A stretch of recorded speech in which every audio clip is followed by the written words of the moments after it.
أشهد أن لا إله إلا الله أشهد أن لا إله إلا الله أشهد أن محمدا رسول الله أشهد أن محمدا رسول الله.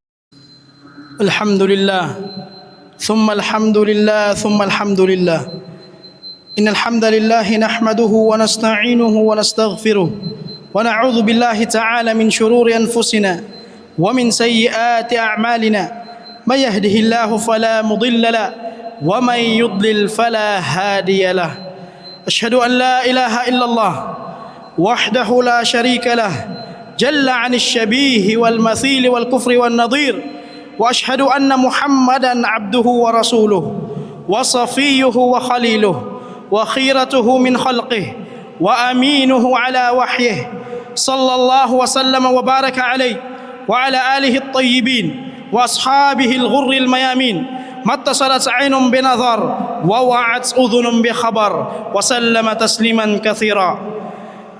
أيها الإخوة الكرام، أوصيكم ونفسي بتقوى الله عز وجل فاتقوا الله حق التقوى فإنها هي الحجة الوافية والجنة الكافية فاتقوا ربكم في السر والعلانية. قال الله سبحانه وتعالى: يا أيها الذين آمنوا اتقوا الله حق تقاته ولا تموتن إلا وأنتم مسلمون. وقال أيضا سبحانه وتعالى: يا أيها الناس اتقوا ربكم الذي خلقكم من نفس واحدة وخلق منها زوجها وبث منهما رجالا كثيرا ونساء. وقال عز من قائل سبحانه وتعالى: يا أيها الذين آمنوا اتقوا الله وقولوا قولا سديدا يصلح لكم أعمالكم ويغفر لكم ذنوبكم ومن يطع الله ورسوله فقد فاز فوزا عظيما.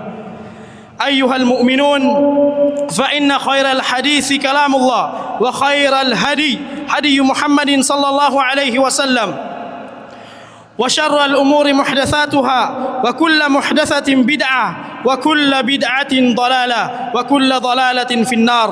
أيها الإخوة الكرام, ang lahat ng papuri ay para lamang kay Allah subhanahu wa ta'ala, at naway ang kanyang pagpapala, awa at kapayapaan ay mapasa ating mahal na propeta Muhammad sallallahu alaihi wasallam. Pinapayuhan ko ang aking sarili pagkatapos ay kayo nakatakutan natin si Allah subhanahu wa ta'ala ng tunay na pagkatakot, sapagkat tunay na sinabi ng Allah azza wa jal sa banal na Quran: Ya ayyuhalladhina amanu taqullaha haqqa tuqatih wa la tamutunna illa wa antum muslimun.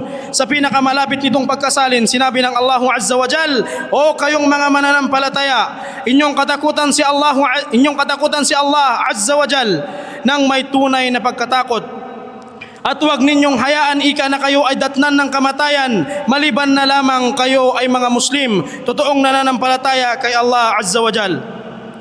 Mga kapatid sa pananampalatayang Islam, tunay na tayo ay nasa panahong nagkalat ang kasinungalingan, dumanak na sa lupa ang kamangmangan, at napakarami ng sumusunod sa kamalian. Ngunit gayon paman, kailangan itong harapin ng bawat Muslim sa lahat ng direksyon at larangan, sapagkat tunay na ang Allah subhanahu wa ta'ala ang nagtakda ng mga bagay na ito upang subukin at patatagin ang mga tao. Ngunit papaano na lamang kung ang isang Muslim ay nananatiling walang kaalaman kung papaano ito pakikitunguhan ng tama at naaayon sa batas ng relihiyon nating Islam. Kaya naman mga kapatid sa pananampalatayang Islam, sa maikling talakayang ito, ating pag-uusapan ang mga kainaman ng kaalaman at pagsasaliksik nito at ilan pang mga usaping napapaloob rito. Sinabi ng propeta sallallahu alaihi wasallam, talabul ilmi faridatun ala kulli muslim. Ang pagsasaliksik ika ng kaalaman ay obligasyon ng bawat Muslim. Ito ang sinabi ng ating mahal na propeta sallallahu alaihi wasallam. Kaya tunay na ang pagsasaliksik ng kaalaman ay obligasyon ng bawat Muslim upang malaman ng bawat isa kung ano ang tamang turo ng Islam at maisabuhay ito. at maisabuhay ito, at magsilbi ang kaalaman bilang liwanag ng isang tao sa napakadilim na katotohanan ng buhay. Kaya naman mga kapatid, atin itong saliksikin, paglaanan ng oras at isabuhay. Tunay na napakarami ngayon sa mga Muslim, inilalaan ang kanilang oras sa napakaraming bagay, katulad na lamang ng mga makamundong bagay na hindi naman nabebenepisyuhan ang gumagawa nito para sa kanyang paghahanda sa kabilang buhay. Mga kapatid sa pananampalataya, tunay na wala ng bagay na makamundo na hiniling ang propeta Muhammad sallallahu alaihi wasallam maliban na lamang kanyang hiniling na ipagkaloob sa kanya ng Allah Azza wa Jal ang karagdagan sa kaalaman. Sinabi ng Allah, wa qul rabbi zidni ilma. At sabihin mo, O Muhammad sallallahu alaihi wasallam, O Panginoon ko, iyong dagdagan ng aking kaalaman. Sinabi din ng Allah subhanahu wa ta'ala, yarfa'illahu alladhina amanu minkum walladhina utul ilma darajat. Itinataas ng Allah subhanahu wa ta'ala yaong mga naniniwalang kabilang sa inyo at yaong mga pinagkalooban ng kaalaman sa landas ng karangalan. At ating alamin mga kapatid na ang may higit na pagkatakot kay Allah subhanahu wa ta'ala ay yaong mga napagkalooban ng kaalaman. Sinabi ng Allah subhanahu wa ta'ala, innama yakhshallaha min ibadihi al-ulama. Sa pinakamalapit nitong pagkasalin, tunay na yoong mga mas higit na may takot kay Allah subhanahu wa ta'ala mula sa kanyang mga alipin ay yaong mga nagtaglay o may taglay na kaalaman. Ang mga ating nabanggit ay ilan lamang sa napakaraming kainaman at kabutihan ng kaalaman. Ngunit papaano nga ba makakamit ng isang tao ang bagay na ito? Una, kailangan ng bawat Muslim na magsaliksik ng kaalaman. Kailangan ng isang Muslim na nagsasaliksik ng kaalaman na itama ang kanyang intensyon o sinseridad sa lahat ng kanyang sinasabi at ginagawa. Kailangan niya ding malaman na kaakibat ng kaalamang ito ay ang pagsubok, sakripisyo, pagod, puyat, gutom at iba pang mga kailangan niyang pagdaanan. Kaya naman, kinakailangang magkaroon ng malinis na hangarin ang bawat taong nagsasaliksik ng kaalaman para sa gawaing ito, dahil ito ang magsisilbing dahilan upang makapagpasensya ang taong nagsasaliksik ng kaalaman. Pangalawa ay ang pagsisikap at sabar. Ang dalawang bagay na ito, ang pagsisikap at ang pagpapasensya, ay palaging magkasama, sapagkat ang kaakibat ng pagsisikap ay ang matinding pagpapasensya upang maging matagumpay sa kanyang ginagawa. At panghuli ay ang tatbiq o ang pagsasabuhay o pagsunod sa kung anuman ang ating napag-aralan. Sapagkat walang silbi ang anumang kaalaman kung hindi naman ito pinakikinabangan ng taong nagsasaliksik nito. Kaya marapat lamang sa isang alim na kanyang sundin at isabuhay ang kanyang mga sinasabay. Katunayan, sinabi ni Abu Darda radhiyallahu ta'ala anhu, innaka lan takuna aliman hatta takuna mutaalliman wa lan takuna mutaalliman hatta takuna bima alimta amilan. Hindi ka magiging maalam hanggat hindi ka nagiging mag-aaral, at hindi ka magiging mag-aaral hanggat hindi mo isinasagawa ang iyong natutunan. Barakallahu li wa lakum fil Qur'anil azim wa nafa'ani wa iyyakum bima fihi minal ayati wa dhikril hakim. Aqulu ma tasma'un wastaghfirullahal aliyyal azim li wa lakum wa li jami'il muslimina wal muslimati min kulli dhanb fastaghfiruhu innahu huwal ghafurur rahim. Alhamdulillahi rabbil alamin. Wassalatu wassalamu ala nabiyyina Muhammadin wa ala alihi wa ashabihi ajma'in. Wa ba'd. Ang lahat ng papuri ay para lamang kay Allah subhanahu wa ta'ala. At naway ang kanyang papuri, pagpupugay, awat, kapayapaan ay mapasa ating mahal na propeta Muhammad sallallahu alaihi wasallam.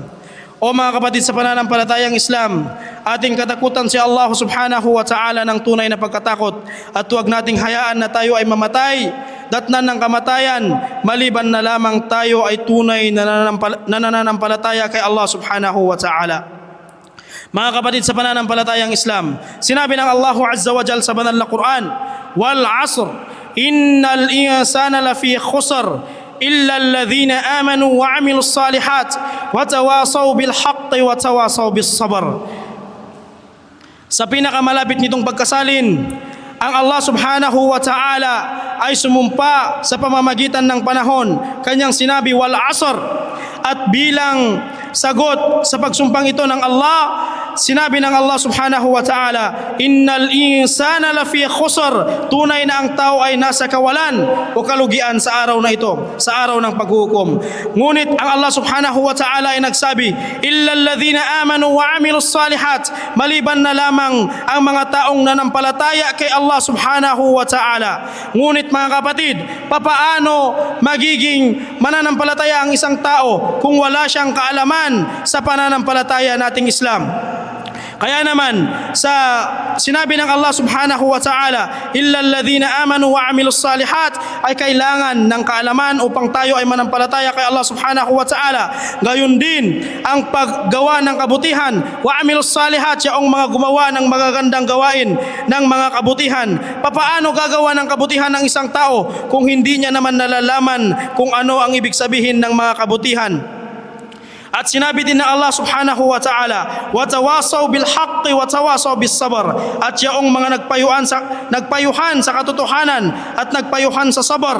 Mga kapatid, papaano natin mapapayuhan ng tama ang ating mga kapatid, magulang at pamilya ng katotohanan kung hindi naman natin ito batid at nalalaman? Paano natin ibibigay ang bagay na wala naman sa atin? At papaano natin sila papayuhan ng sabar, ng pagpapasensya kung tayo mismo ay hindi nagsasabar dahil sa kawalan ng kaalaman kung gaano ito kainam at kung ano ang gantimpalang naghihintay sa kung sino man ang nagpapasensya para sa landas ni Allah subhanahu wa ta'ala. Kaya naman mga kapatid kong Muslim, ating saliksikin ang kaalamang ito, ang kaalamang Islamiko, nang sa ganon ay madagdagan ang ating takot kay Allah subhanahu wa ta'ala at tayo ay maging tagapagmana ng mga propeta ng Allah subhanahu wa ta'ala. اللهم صل على محمد وعلى آل محمد كما صليت على إبراهيم وعلى آل إبراهيم إنك حميد مجيد وبارك على محمد وعلى آل محمد كما باركت على إبراهيم وعلى آل إبراهيم إنك حميد مجيد ربنا آتنا في الدنيا حسنة وفي الآخرة حسنة وقنا عذاب النار وادخلنا الجنة مع الأبرار يا حي يا قيوم أقيموا الصلاة إن الصلاة تنهى عن الفحشاء والمنكر ولذكر الله أكبر والله يعلم ما تصنعون.